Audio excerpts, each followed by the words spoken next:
Welcome to PrepsNet Coach Speak with Parker Thundering Herd, head football coach, Frank Warren, powered by Campus Traditions. Here's your host, Aubrey Johnson.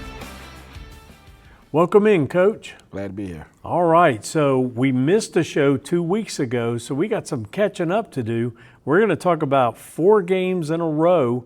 Let's start with Jackson Olin. Back 4 weeks ago, you played a good game against them. They're a decent team too, Coach, but you beat them 52-6. Tell us about that one. We came out a little edge. We had just lost the week before, so right. We had something to prove. And hats off to J.O. They fought themselves in the playoffs with a bad team, and understanding that, root for the city. That was a pretty big win, pretty big deal for J.O. to get in the playoffs. I believe that for sure. Then back on the 10th, you traveled to Minor, and Coach, you crushed them 70-20. What happened in that game? We was clicking. I would say so. Yeah, offensively we was clicking, running, throwing. Right. It was tough. A guy did a great job, and beat a good minor team like that at their place. It was a statement win. It was, to say the least. Yes, very much. Okay. So 2 Fridays ago, you hosted a very good Homewood team and came away with a loss in that one, 35-28. Tell us about it. Hats off to Homewood. I feel like they was prepared for us. Hit us in the mouth. They jumped on us 21-0 in the first quarter. Wow. Something we didn't expect, but you got to take your hats off to that group. Our Yeah. guys fought back, but we ran out of time. But, it takes a hat off to a good Homewood team. Coach Burgess does a great job with that group.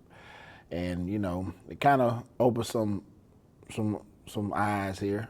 Right. What we've been preaching all year, the little things been getting us in a bad situation, and it came to a head on that game, and hats off to our Homewood. Okay, so I got a question. If you had 5 more minutes in that game, would it have been different, Coach? Could have, but I got we had enough time before to do what we need to do. I got you. All right. So then last Thursday, you pasted Woodlawn 63-12. Go through some details with us on that one. Woodlawn came out fighting for their playoff lives, and like you said, had a bad taste in the mouth. It was senior night for us. Yeah. So it was kind of an emotional day for the group that I had. And we came out hitting on centers again. Dylan Reese led us with 6 touchdown passes in the first half.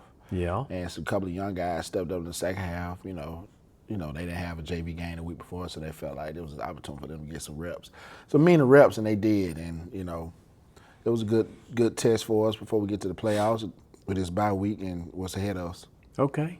Well, tell us both overall over the past 4 weeks and specifically in that Woodlawn game, who played well for you? It's been one of our best players this year, Johnny Moody.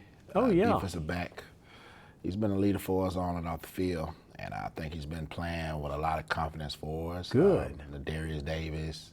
Can't forget about the linebacker. Up front O-line, been playing well for us. Cameron Scarver, Blair, Demetrius Terrell, McKinstry, and Josh Robinson. They've been playing big for us up front. And, a lot of guys been playing well for Dylan Reese, Kentrell Davis. Been, guys, those typical guys. But I have had off to Johnny Moody. He's been stepping up for us, been a leader.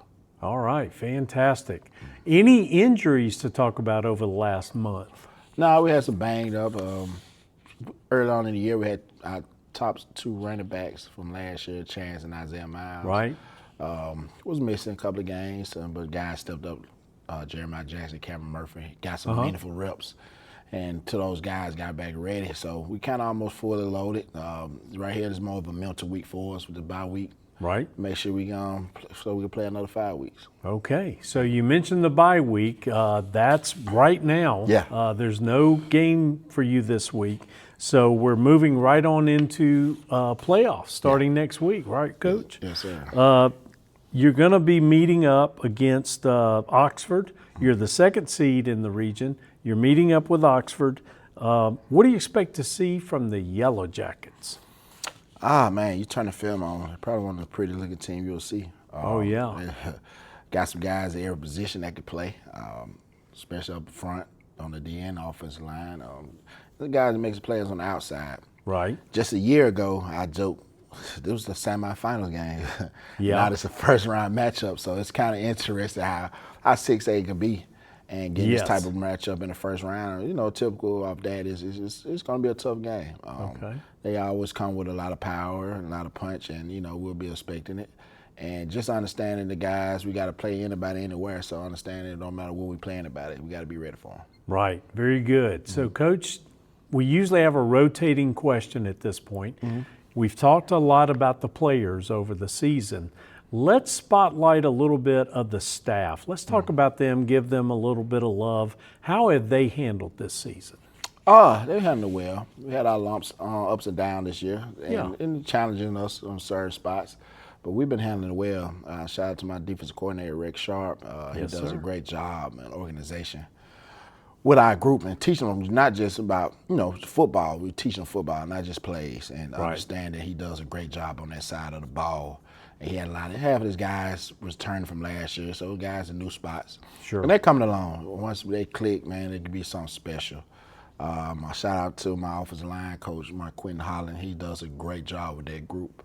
He has probably the meanest group I have. He's probably one of the guys. He meets with them, takes them to eat, and he does a lot of things with that group on and off the field. Right. So he pours more than just football. He actually one of the guys that he had to require.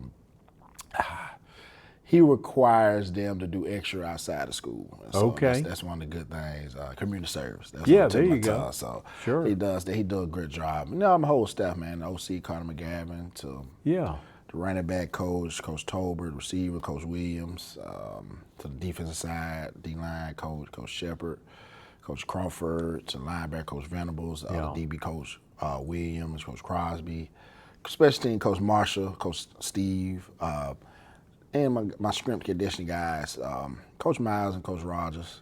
If I left off guys, I'm sorry, but they know how much. To the athletic trainer, to the athletic director, everybody does a great job here. Fantastic. Well, it takes them all to make the engine go, doesn't it? Yes, sir, it does. All right. Well, Coach, that's our show. We appreciate your time. And as always, we appreciate yours. Join us again in another couple of weeks for another Parker edition of Coach Speak.